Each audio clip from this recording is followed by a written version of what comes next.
Catecismo de la Iglesia Católica.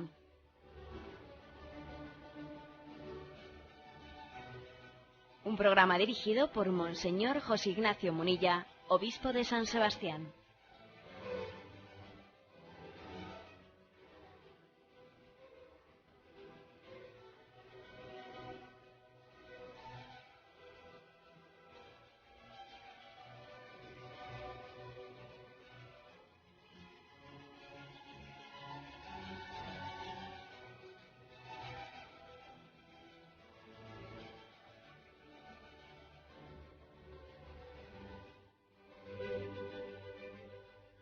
Un cordial saludo a todos los oyentes de Radio María. Un día más, con la gracia del Señor, proseguimos el comentario del Catecismo de nuestra Madre la Iglesia. Habíamos dejado el comentario en el punto 1434, dentro de un apartado que tiene como título Diversas formas de penitencia en la vida cristiana. Porque recuerdo que estamos explicando el sacramento de la penitencia, pero estábamos diciendo que el sacramento, que la penitencia no únicamente pues se recibe a nivel sacramental o se ejercita a nivel sacramental, sino que también la penitencia se ejercita a través de obras, a través de formas, actitudes interiores que van ejercitando la virtud interior que conduce al hombre hacia la penitencia, hacia la conversión interior. La penitencia es camino de conversión, ¿no? Y sería erróneo, decíamos, pues pensar que la penitencia se administre pues exclusivamente por un camino sacramental, sin que sea acompañada en nuestra vida como signos concretos, actos concretos que también nos pongan en camino de conversión por la penitencia. Y entonces decíamos que las tres expresiones, ¿no?, las tres formas concretas de ejercicio de la penitencia en nuestra vida concreta son el ayuno, la oración y la limosna. El ayuno, la oración y la limosna acompañan, por lo tanto, al sacramento de la penitencia, deben de acompañarle, para que la vivencia de ese sacramento de la penitencia pues no esté como abstraída de la realidad concreta de nuestra vida, ¿no? A veces nos quejamos los que nos confesamos a menudo, ¿no? Nos confesamos de que nuestras confesiones no den el fruto que desearíamos que diesen. Esa es una queja que con frecuencia dicen, yo me confieso, pero estoy siempre las mismas, no avanzo, etcétera y tal, ¿no? Bueno, yo creo que a eso se puede responder de muchas formas. La primera es que uno no es un buen juez para sí mismo. Evaluarse a sí mismo no es fácil. También es cierto que no sabemos dónde estaríamos, lo que nos hubiésemos alejado de Dios si no hubiésemos sido fieles pues al sacramento de la confesión. Posiblemente estaríamos mucho más alejados, ¿no? Bien, yo creo que esas son explicaciones necesarias, pero también hay que decir que quizás el sacramento de la penitencia no ha dado el fruto que debiera de haber dado en nuestra vida, porque no ha sido acompañado por el ejercicio de estas prácticas que ejerciten la virtud también. Si uno se confiesa, pero al mismo tiempo no hace ayuno, no se sacrifica, no hace oración, no hace limosna, pues entonces entendamos que está celebrando un sacramento, pero de una manera como aislada del resto de su vida. Su vida no acompaña ese sacramento. Bien, y entonces explicábamos en el último programa, pues cómo el ejercicio del ayuno, la oración y la limosna debe de ser ser trabajado conjuntamente. Porque el auténtico ayuno, la auténtica oración, la auténtica limosna, pues no se dan aisladamente una de las otras tres, sino que se fortalecen mutuamente.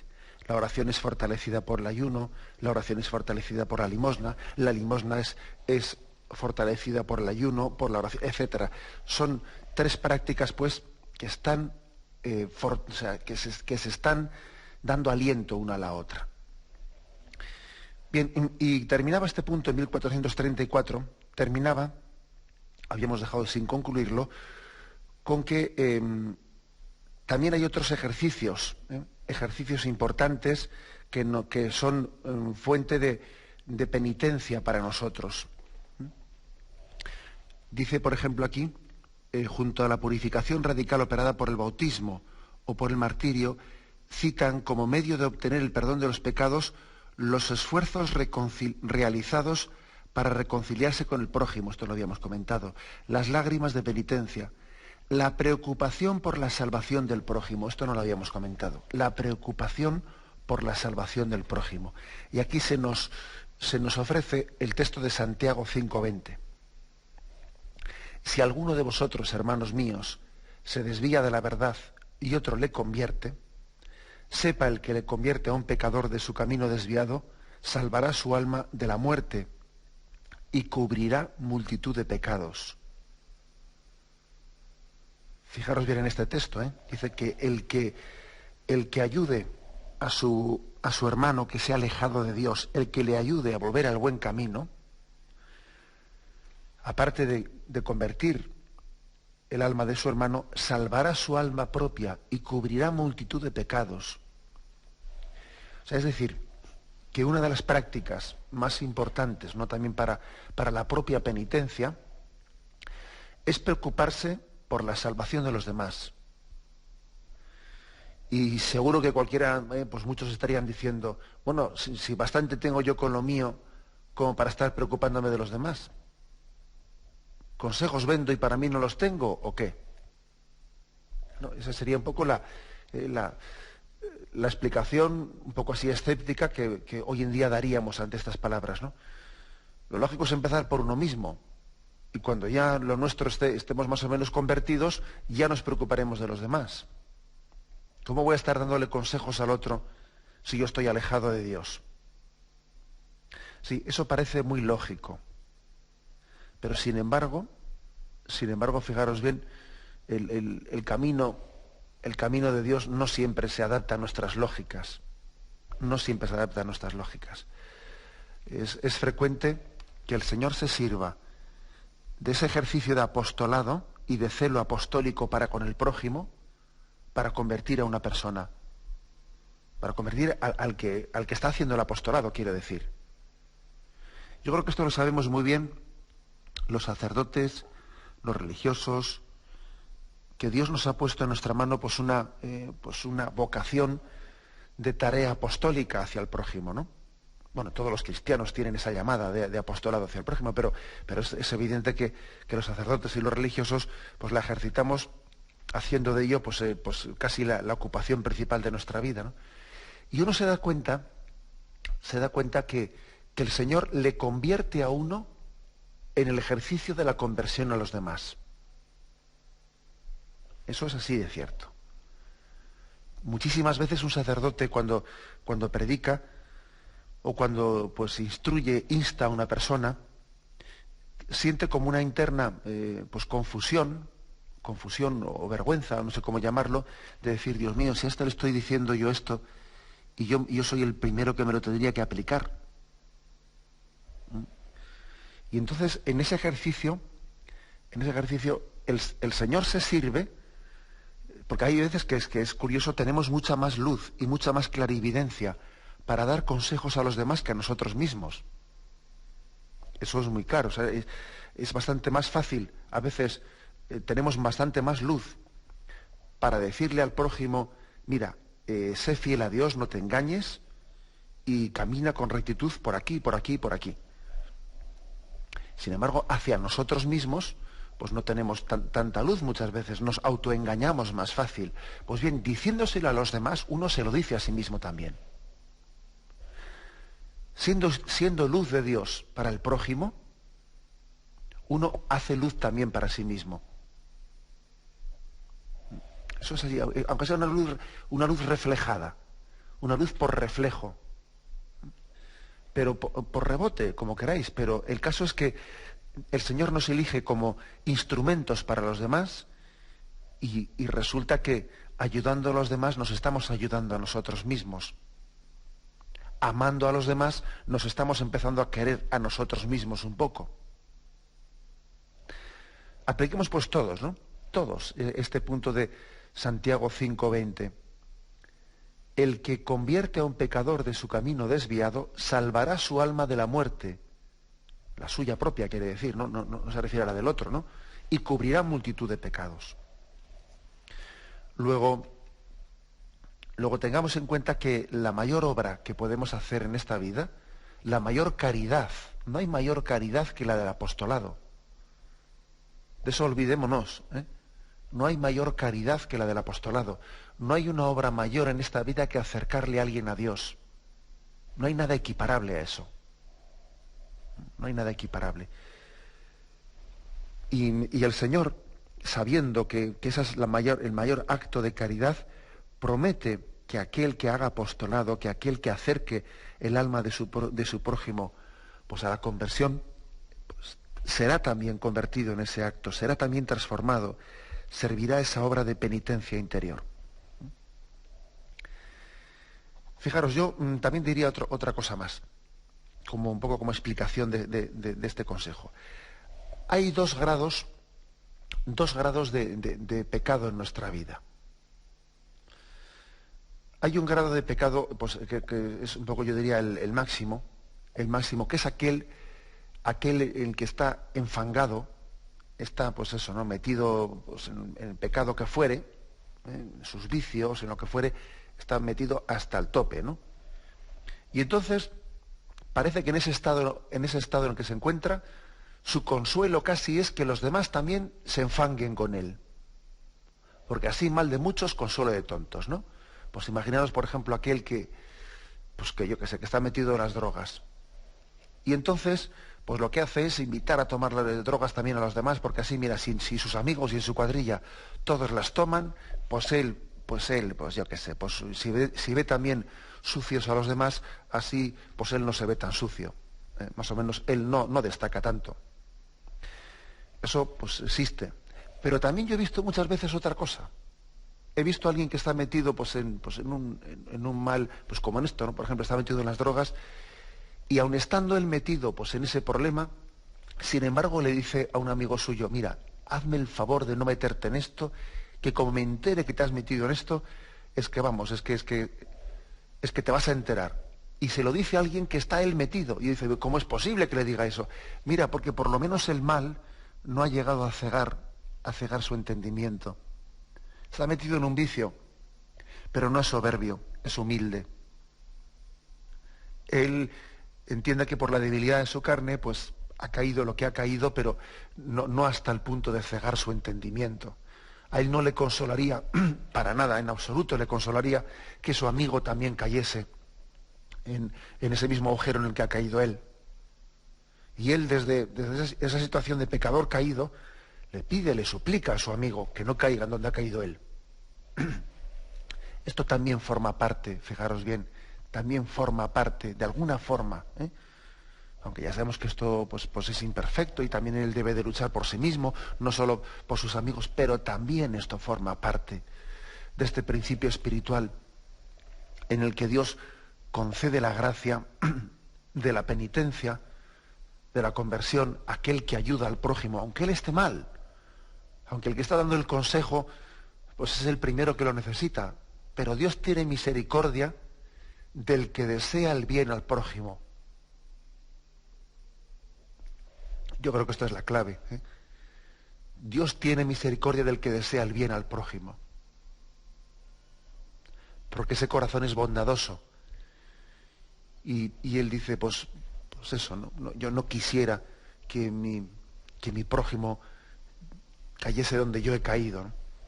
El celo apostólico, pues, hacia los demás es fruto de purificación para nosotros. El Señor nos bendice por él. El Señor nos purifica por él. Siendo instrumento de salvación para los demás, somos salvados. Somos salvados. Bien, hagamos un momento de reflexión y continuamos enseguida.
Y después de este texto de Santiago 5:20, continúa este punto: la intercesión de los santos y la práctica de la caridad que cubre multitud de pecados, es decir, otra forma también de ejercicio, de forma de penitencia en la vida cristiana.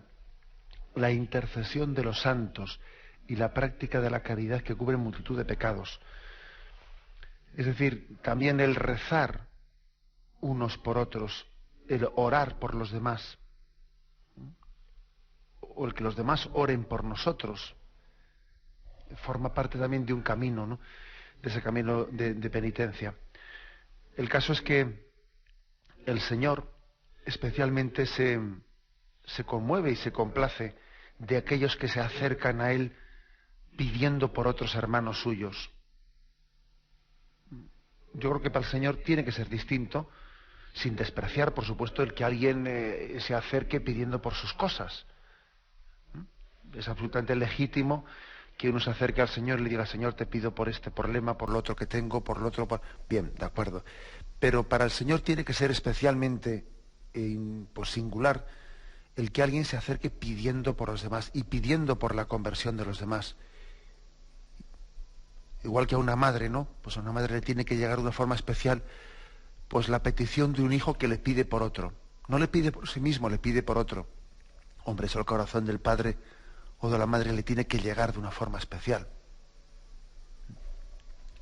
Pues lo mismo también ocurre en el ejercicio de esta oración de intercesión mutua de unos por otros.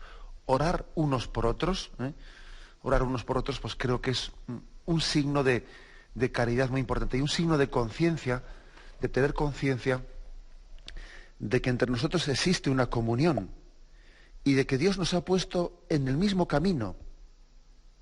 Formamos parte de una misma cordada que va subiendo, ascendiendo una cumbre. Y esa cumbre, pues, no puede ser alcanzada por uno solo. En esa cordada, en esa cuerda que está sujeta a tantos miembros, ¿no?, unos tiran de otros y la fortaleza de unos, pues, compensa la debilidad de otros. Y además siempre hay momentos de flaqueza que se van alternando, se alternan unos con otros y la oración de unos pues fortalece el momento de debilidad de otro, que luego a este le tocará también. Este que fue débil tendrá su momento fuerte y entonces él será sustento para aquel que le sustentó. El camino es corto por una parte, pero también es lo suficientemente largo para que todo el mundo tenga desfallecimientos en algún momento del camino.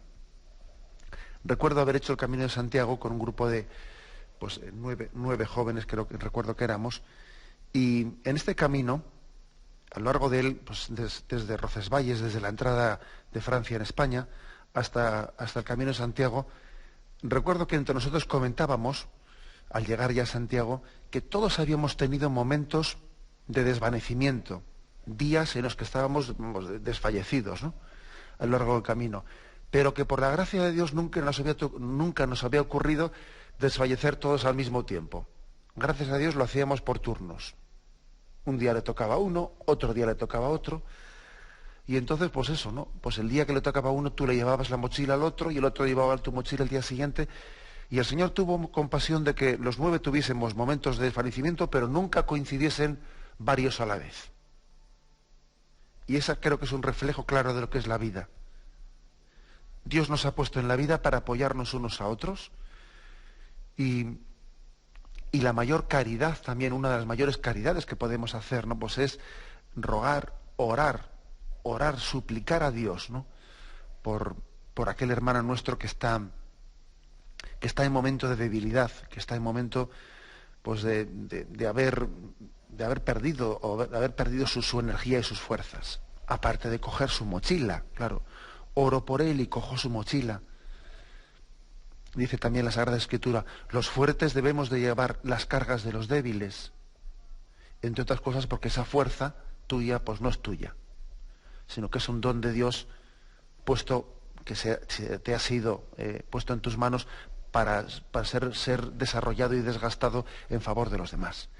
Los fuertes debemos de llevar las cargas de los débiles, entre otras cosas porque nadie es fuerte, sino que todo es gracia y todo es don de Dios. Bien, este es el punto 1434 que habíamos dejado pues sin concluir su explicación. El 1435 dice: la conversión se realiza en la vida cotidiana mediante gestos de reconciliación, la atención a los pobres, el ejercicio de la justicia y del derecho, por el reconocimiento de nuestras faltas ante los hermanos, la corrección fraterna, la revisión de vida, el examen de conciencia, la dirección espiritual, la aceptación de los sufrimientos, el padecer la persecución a causa de la justicia. Tomar la cruz cada día y seguir a Jesús es el camino más seguro de penitencia. Pues anda que no se nos dan aquí consejos ni nada, anda que no se nos dan consejos. Hay un texto, Isaías 1:17, que dice: aunque menudeéis la plegaria, es decir, aunque recéis, yo no oigo, vuestras manos están llenas de sangre, lavaos, purificaos, quitad vuestras fechorías de delante de mi vista, desistid de hacer el mal, aprended a hacer el bien, buscad lo justo, dad sus derechos al oprimido, haced justicia al huérfano, abogad por la viuda. Venid pues y hablaremos, dice Yahvé. Aunque vuestros pecados fuesen rojos como la escarlata, como la nieve blanquearán. Es decir, fijaros qué texto tan contundente, ¿no?, del profeta Isaías. Mira, a mí no me vengas con un ejercicio de oraciones mientras que no estén acompañadas por la búsqueda sincera de la justicia y del bien. Busca lo justo, defiende al oprimido, haz justicia al huérfano, aboga por la viuda, dice el profeta Isaías. No me vengas con oraciones vacías, que en la medida en que tu oración no te mueva a defender al débil, pues esa oración es hueca, es una oración hueca, ¿no? Y sin embargo, si tú te entregas a defender al débil, si tú te haces tuya la causa de los pobres, haces tuya, pues sientes como hecho a ti toda la penuria y la postergación que están sufriendo pues tantas personas que han sido discriminadas en este mundo, si entiendes como tu causa la causa de ellos, entonces el Señor entenderá esa compasión tuya como el inicio del camino de conversión en tu vida. Ese es el camino de la verdadera penitencia. El que hace suya la causa de los perdedores. Y fijaros bien que a veces pues ocurre, bueno, esto lo digo un poco así en plan de medio broma, pero bueno, porque tiene su cosa, que a veces nos gusta más o menos calcular. Estamos viendo un partido, no que sé, ¿no? Uno ve un partido de tenis o lo que fuere, ¿no? Y parece que siempre calcula quién va a ser el que gana, y digo, este va a ser el que va a ganar. Entonces, ese es mi favorito. Hacemos nuestra la causa del que previsiblemente va a ganar. Y sin embargo aquí el Señor parece que nos está diciendo lo contrario. Haz tuya la causa del perdedor. Haz tuya la causa del que ha sido, del que se sabe positivamente, ¿no?, que no tiene capacidad de éxito, no tiene probabilidad de éxito. También como hay otro momento en la Sagrada Escritura que dice: si ayudas al que tú sabes que te va a ayudar a ti, ¿qué mérito tienes? Tú sé caritativo con el que sabes que no te puede devolver nada porque es pobre. Haz tuya la causa de los perdedores, entre comillas, ¿no? Hay pues una insistencia en Isaías 1:17 a sufrir con los que sufren, a compadecer también la soledad de la viuda, la pobreza el que ha sido despojado de todo. Y uno dice, bueno, pues pero eso no supone tener un corazón así un poco Quijote en la vida, ¿no? Porque parece que uno va abogado de causas perdidas, ¿no? Bueno, pues más vale tener ese alma de Quijote, querrá llamarlo a uno, que lo llame como quiera, ¿no? pero que es un alma que no pacta con el mal de esta vida. Es ser el eterno luchador, aquel que confía. Algunos hablan de la utopía. A mí la palabra utopía no me gusta mucho, porque la palabra utopía pues parece no sé, pues que no confía en que la esperanza es cierta. Nuestra esperanza es cierta.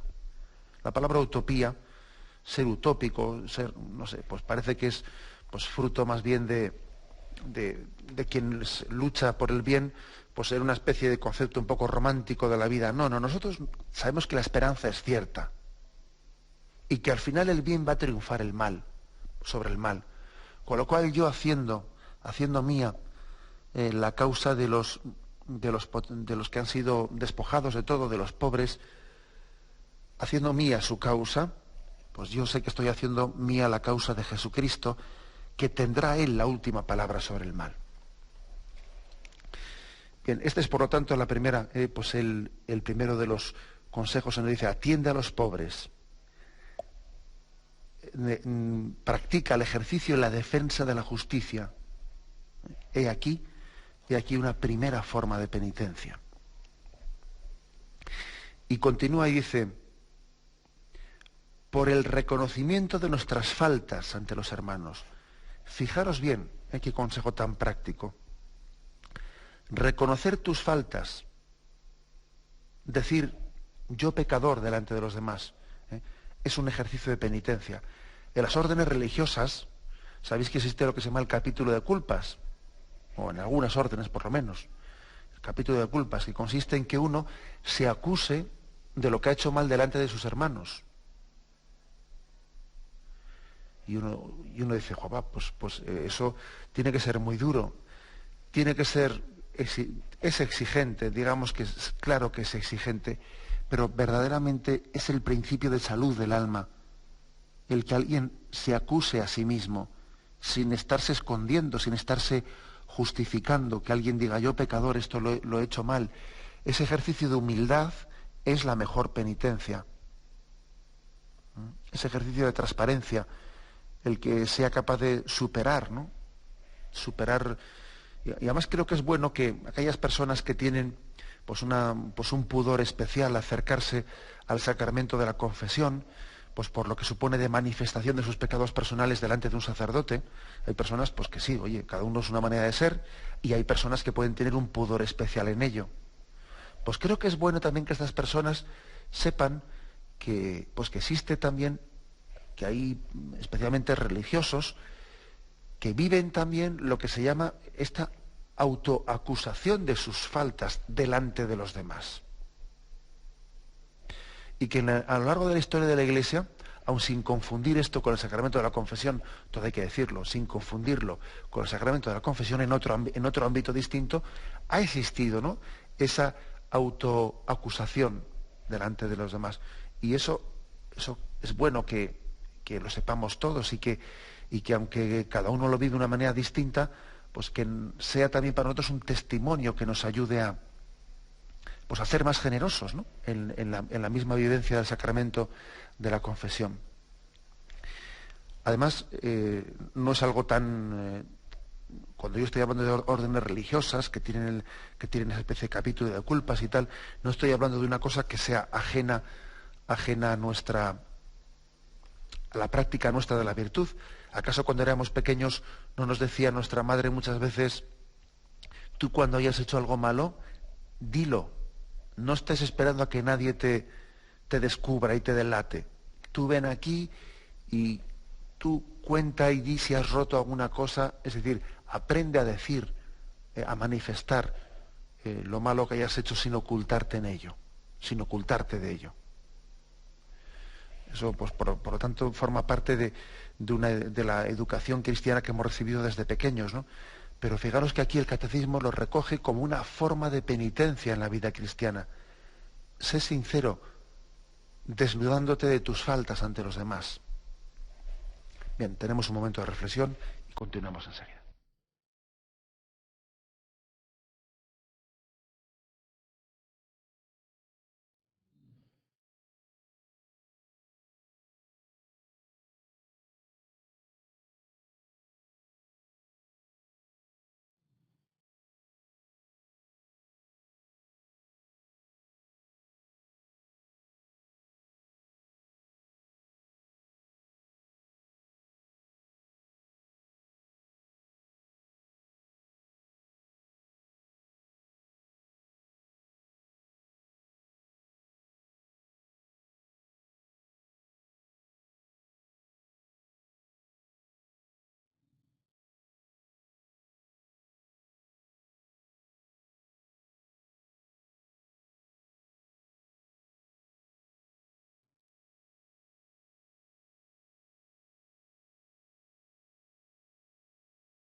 Fijaros que dice, por el reconocimiento de nuestras faltas ante nuestros hermanos, dice también la corrección fraterna.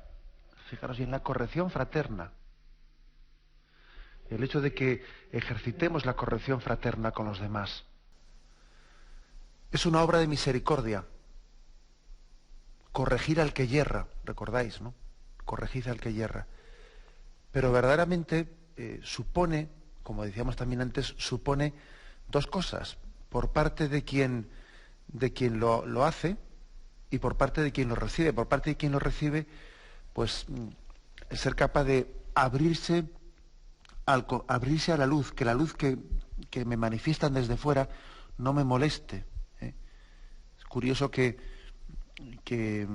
la corrección fraterna, donde se ejercita naturalmente, es en la familia. En la familia se ejercita mucho la corrección fraterna, gracias a Dios. A un hijo se le dice, esto está bien, esto no está, por aquí, por allá, ¿no? En la familia se ejercita mucho la corrección fraterna. ¿Por qué? Porque hay amor auténtico. Y como hay amor auténtico, pues se corrige, ¿no? Fuera de la familia es distinta la cosa. Fuera de la familia muchas veces, en vez de corrección fraterna, lo que hay es crítica por la espalda. Porque no hay el amor que hay en el seno de la familia. Entonces, claro, a una persona, para corregirla, tienes que amarla mucho. Porque corregirla es someterte, oye, pues al peligro de que no te acepte la corrección, al peligro de que seas malentendido, al peligro de que yo qué sé, ¿no? Y entonces, para llegar a corregir a una persona fuera de la familia, hay que amarla mucho. Por lo tanto, ejercer bien la corrección y ejercerla es un instrumento de penitencia, primero para el que lo hace, porque no es fácil corregir, ni es cómodo corregir. Cuando se corrige bien, claro. Cuando estoy hablando yo de que alguien pues utilice la corrección como una forma de restregar a alguien en la cara, no sé qué, que eso de corrección no tiene nada, claro. La corrección fraterna tiene el amor y la caridad como motor. Y no es fácil, y no es cómodo corregir. Y es una obra de caridad grandísima, que purifica a la persona que lo hace. Dios está purificando, está convirtiendo el alma de aquel que está ejerciendo por amor la corrección con el prójimo. Y con respecto a quien recibe la corrección, a quien es corregido, pues claro que ahí tiene un instrumento grandísimo también de penitencia. Si no se cierra la luz, si no se pone en esa especie de reacción de como el erizo, ¿no? Que se cierra en sí mismo y saca los pinchos, que es absolutamente absurdo el que nos pongamos a la defensiva cuando somos corregidos. Es ridículo que tengamos esas reacciones, pero por desgracia ocurre mucho, que cuando somos corregidos ya de entrada a defenderse. De entrada a defenderse. Pero si no estoy siendo atacado, si están teniendo una caridad conmigo cuando me dicen lo que me están diciendo, ¿no? Incluso aunque se equivoquen, aunque se equivoquen, están teniendo una caridad conmigo, porque quiere decir que les importo, quiere decir que mi vida pues es importante para esa persona que me está corrigiendo, ¿no? Por eso esa reacción soberbia, autodefensiva, pues suele hacernos mucho daño, y es importante que la mortifiquemos, esa reacción frente a la corrección fraterna. Bien, el siguiente punto dice, corrección fraterna, revisión de vida. Revisión de vida o examen de conciencia. Bueno, la verdad es que revisión de vida y examen de conciencia son dos niveles distintos de una misma realidad. El examen de conciencia, pues creo que por cierto es uno de los 5 puntos, ¿no?, pues necesarios para el sacramento de la confesión. El primer examen de conciencia supone el tener también la capacidad de pararse en tu vida, de hacer un alto en tu vida y ver tus obras, ver tus actitudes, ver pues el desarrollo de tu vida a la luz del Espíritu Santo. Pedir luz al Espíritu Santo para vernos como Él nos ve, para juzgar nuestra vida en la presencia de Dios. Eso es un examen de conciencia. Y eso se puede hacer pues repasando pues los mandamientos, por ejemplo. Pero examen de conciencia es la capacidad de decir, párate en tu vida, párate.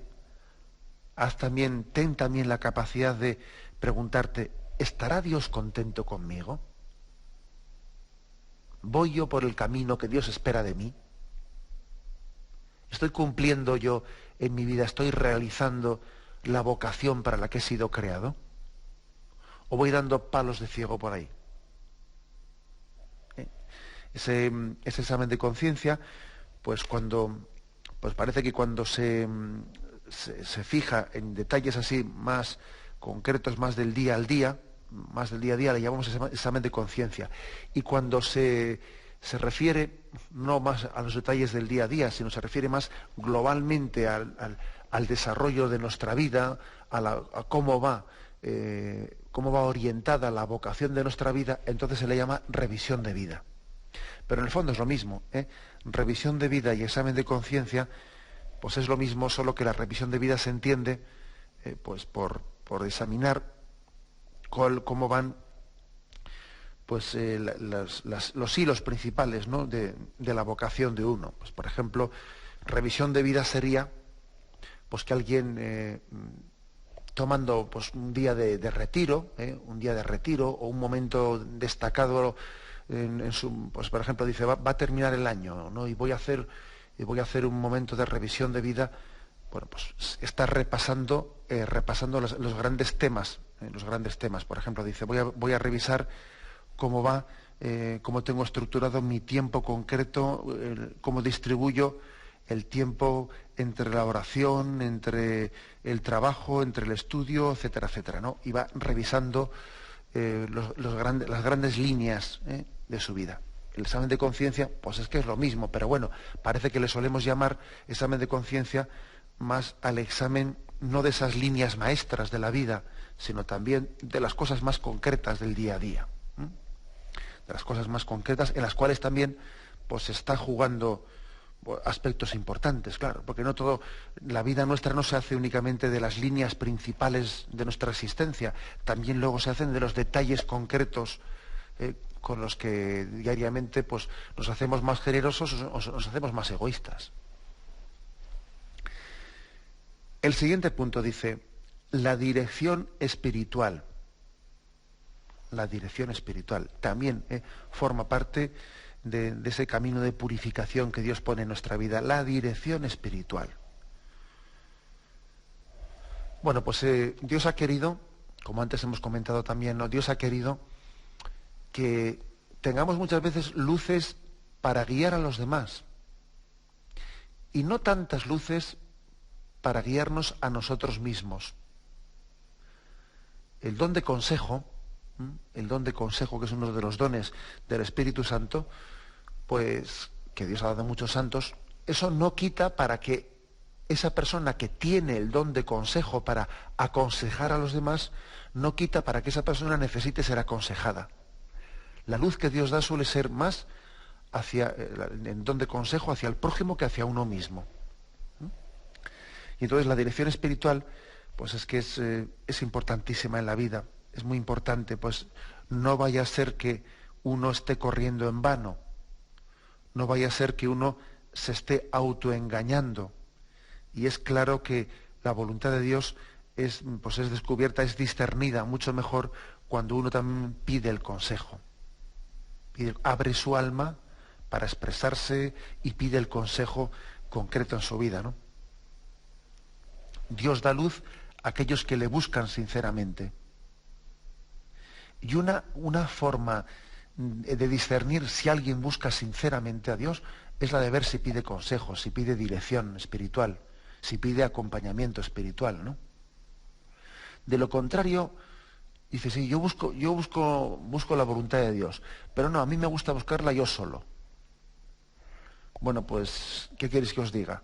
Suena un poco sospechoso ese planteamiento.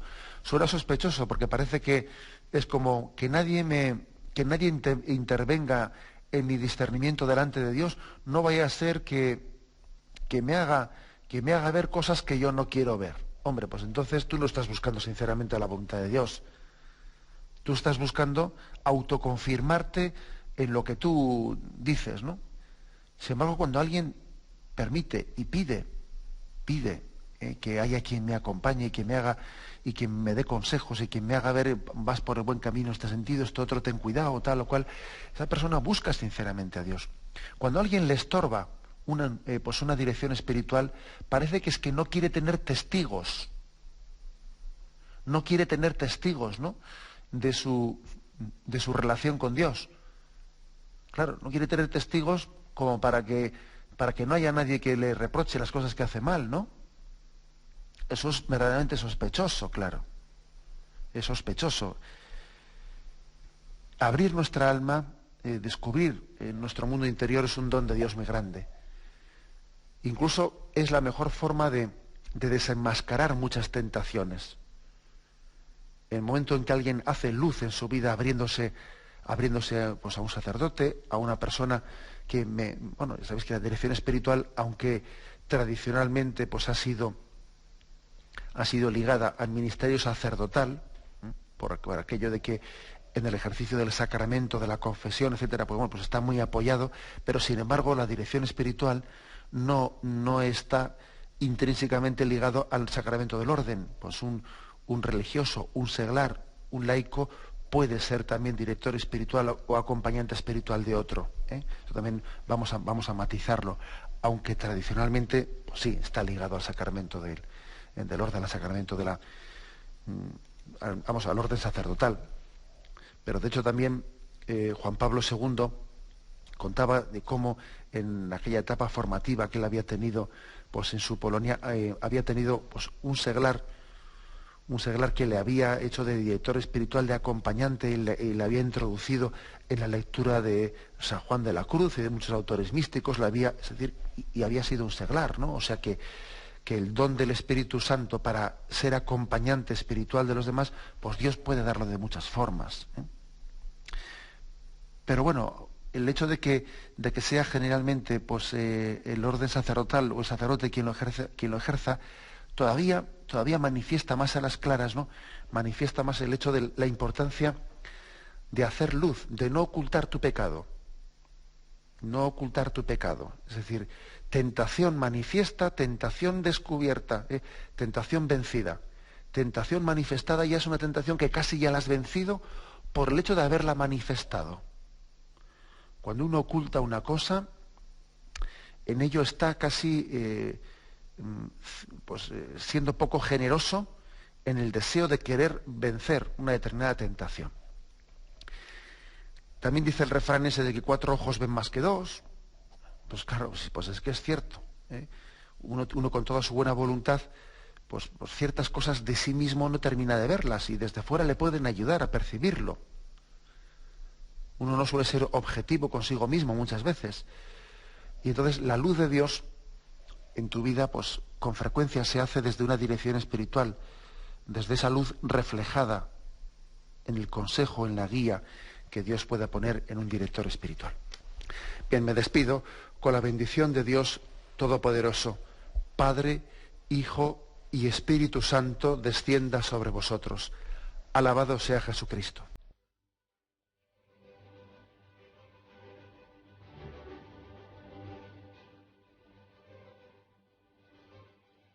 Finaliza el Catecismo de la Iglesia Católica, un programa dirigido por Monseñor José Ignacio Munilla, obispo de San Sebastián.